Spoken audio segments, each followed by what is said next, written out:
As the chair of the Senate, I feel it's very important that senators respect each other, know where each other comes from in order to engage in very civil dialogue. So when an issue like the Israel-Palestine debate comes into the Senate, of course I'll let people speak about it. But should we spend the majority of our times taking positions and taking stances on these issues that perhaps may not affect directly the student body? I don't think that's necessarily the best usage of the Senate's time.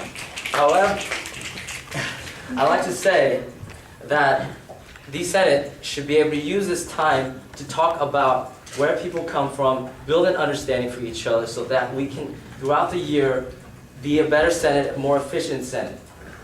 But at the same time, I think that the Senate taking a stance on these kind of foreign policy issues and me as an EVP allowing that kind of dialogue to occur is against my constitutionally mandated duty, because I must sever ties with special interest. And I feel that the entire student body may not exactly relate to the Israel-Palestine debate. And I guess what I have to say is that we must spend more time talking about student decisions and discussions that affects the entire student body. Moving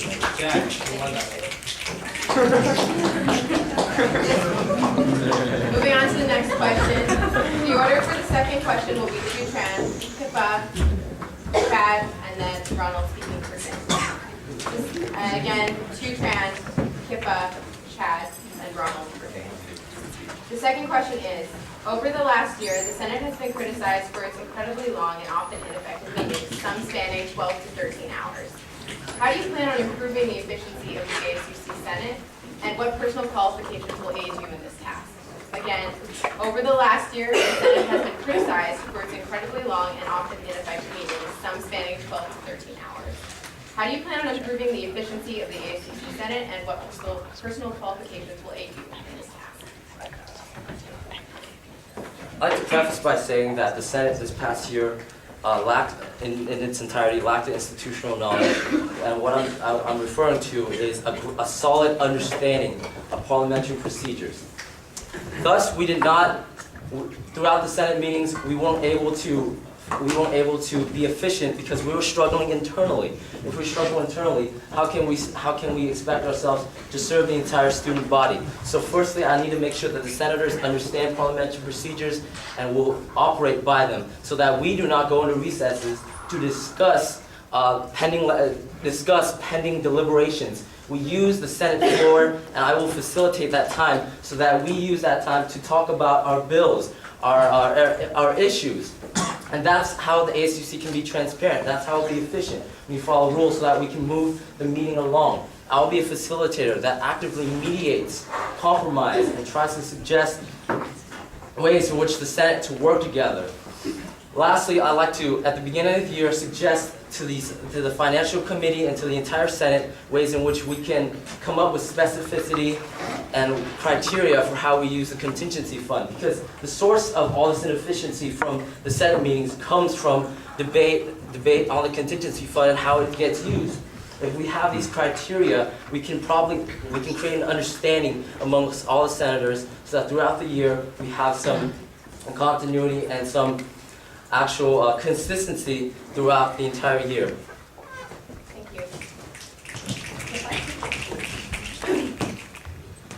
So yes, we've had really long meetings all year long in our Senate, and partially that's because we've gotten very much lost in the language of the Constitution and bylaws, which is why I would enact a Constitution and bylaw overhaul so that the vagueness in those documents are clarified and that we can run more efficient meetings. Yes, we've had internal difficulties, but how will we overcome that? What we'll do is we'll have dialogue, as I said in my first answer. We'll emphasize the fact that we must understand each other, where we're coming from, because we can have controversy with civility. We can have professionalism over partisanship. We can do these things, but this needs to be facilitated, and I will do that.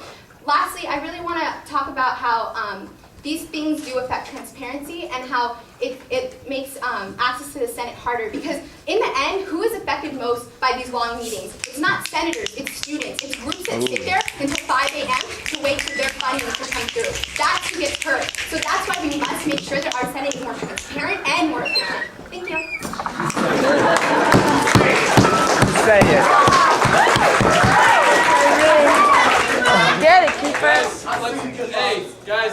hold the applause till after all the questions. Thanks.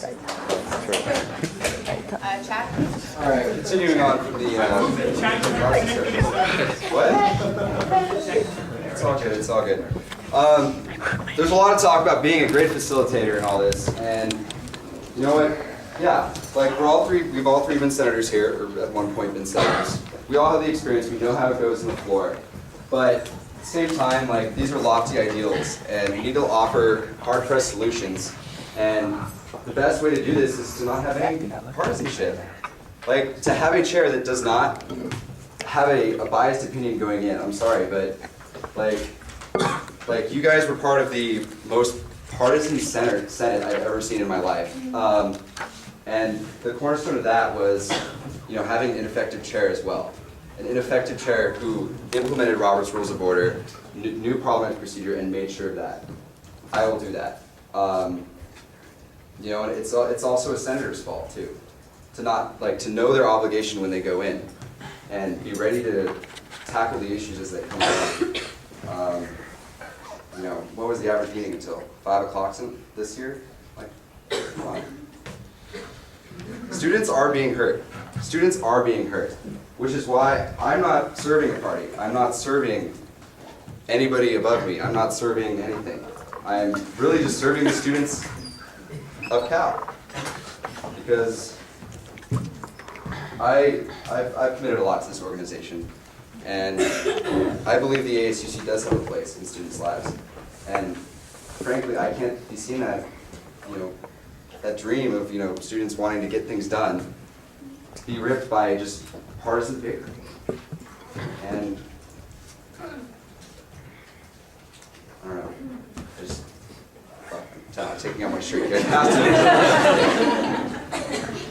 I'm not carrying out the motion. Anyway, serving students. I know.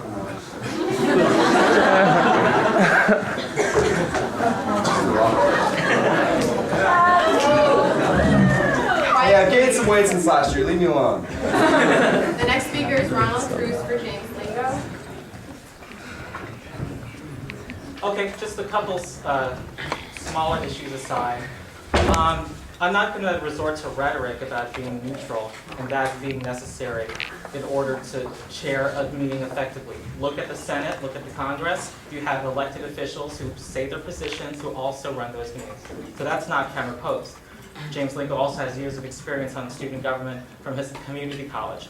I also want to say that it's false and deceptive to say that the reason why the meetings are long is because the ASUC is taking on political issues. You take on a political issue, set a time limit to it, and then you vote on it, then it's over.